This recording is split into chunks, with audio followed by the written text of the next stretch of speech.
Halo, bersama saya Ihan Martoyo dari Program Studi Teknik Elektro UPH. Saya masih ditemani Pak Heri Chandra, sahabat saya dari Teknik Elektro ITB, tapi sekarang menggeluti bidang IT dan barusan publish paper tentang AI untuk memprediksi forex trading. Nah, kita tadi di klip sebelumnya udah ngobrol beberapa implikasi di masyarakat. Kali ini kita ingin tahu lebih detail ya problem bagaimana sih meramalnya kalau kita punya machine learning, AI, terus kita pakai fitur apa aja nih supaya bisa meramal forex trading? Bagaimana mengekstraksi fiturnya, Pak Heri?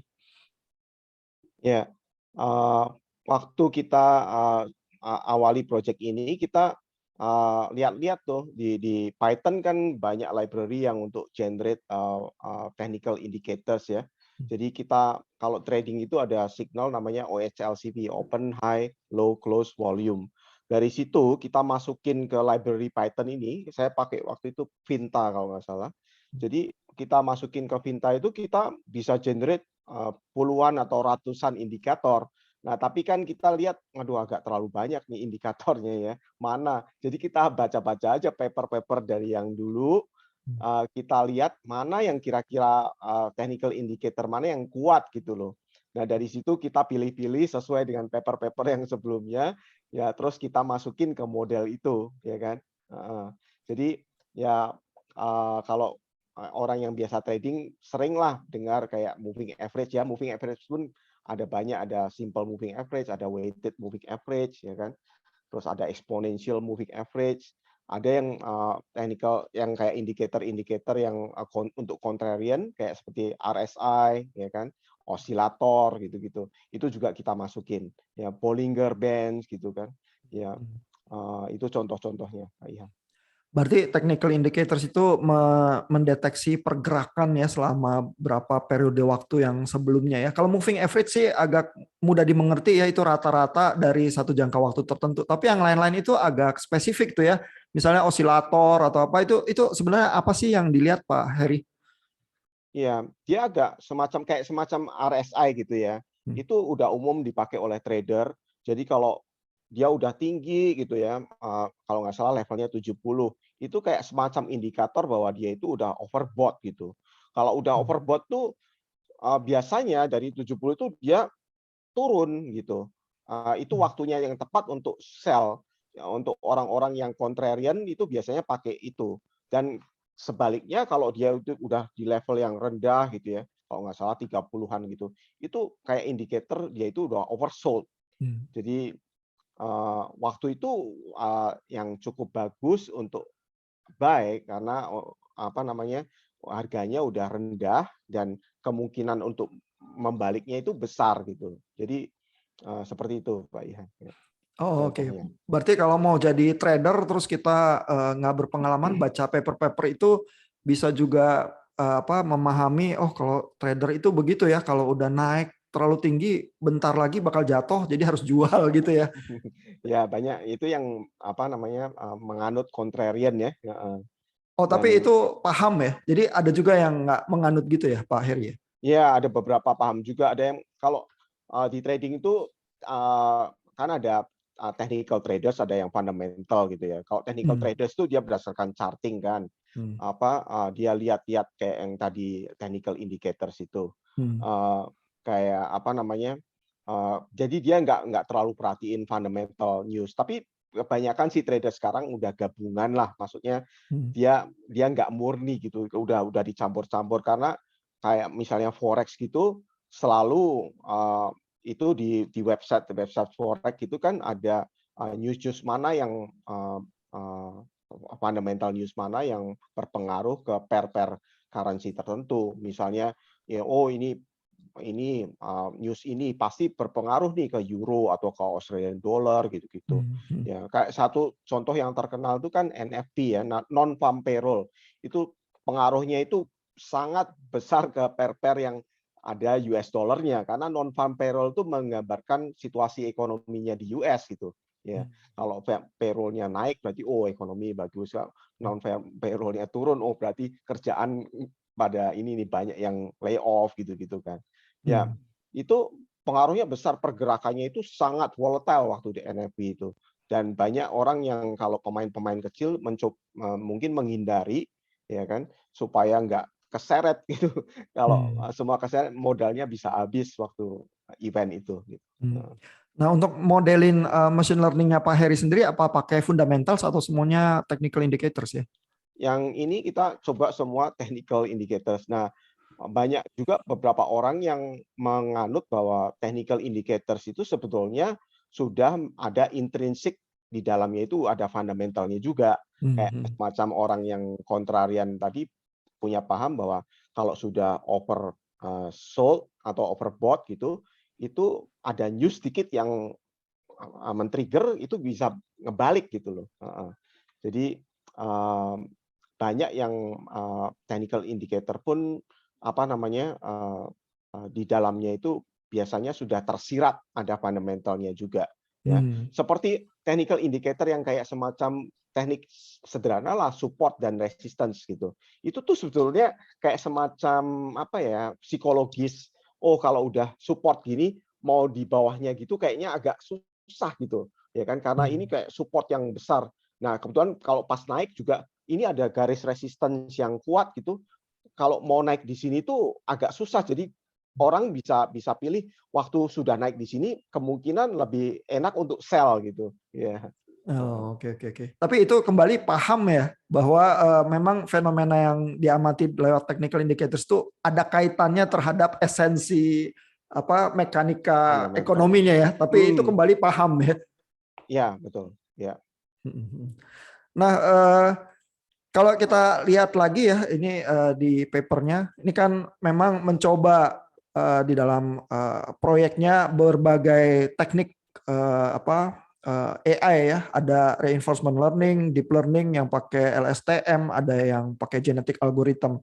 Ini masing-masing ini keuntungan kerugiannya pas dicoba itu seperti apa yang dirasakan?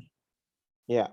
Kalau yang deep learning ya, kita itu pakai supervise kan. Jadi kita pakai label gitu kan, yang tadi yang label buy atau sell gitu. Kalau besoknya naik ya berarti kita label action yang paling bagus hari ini ya buy. Kalau besoknya turun kita label action yang terbaik hari ini untuk sell gitu kan.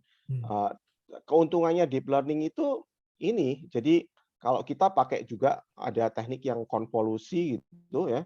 Jadi seakan-akan konvolusinya itu mengenerate feature gitu, apa feature-feature yang nggak kita bisa prediksi atau kita bisa plan seperti tadi technical indicator itu kan ada meaning-nya. Tapi kalau kita pakai udah deep learning, apalagi pakai konvolusi, kita itu sebetulnya mengenerate apa mencoba mengenerate feature itu dari datanya itu sendiri gitu. Dan feature-nya itu nggak bisa kita namain karena kita nggak tahu cara menginterpretasinya gitu loh. Itu di deep learning ya. Dan kebanyakan ya kalau udah di deep learning karena layer-nya juga banyak gitu, weightage-nya kita tahu tapi kita nggak bisa menginterpret gitu. Kira-kira ini indikator mana sih yang paling kuat gitu kan, nggak, agak susah gitu kalau udah pakai deep neural network. Ya. Ini berarti yang convolutional neural network ini Ah, yang deep learning dia nggak adaptif ya, dia dilatih terus habis itu dipakai untuk meramalkan satu hari ke depan gitu ya. Iya. Tapi maksudnya itu nggak menutup kemungkinan untuk misalnya kan kita latih, kita train modelnya misalnya tiap Tiap hari gitu ya. tiap tiap bulan atau tiap Oh, hari atau tiap iya, iya. minggu gitu kan. Jadi ada window ininya bisa ngikutin gitu kan. Bisa juga dibuat seperti itu. Ada Hmm, juga paper yang seperti itu, hmm, Ihan. Ada hmm, yang mereka refresh trainingnya tiap bulan hmm, dalam window 3 bulan gitu loh. hmm. Jadi itu memaksa mungkin ya untuk modelnya itu tetap relevan gitu. Tapi kalau yang reinforcement learning ini kan dia memang adaptif ya pada dirinya ya, selalu melatih dari hasil yang sebelumnya gitu ya.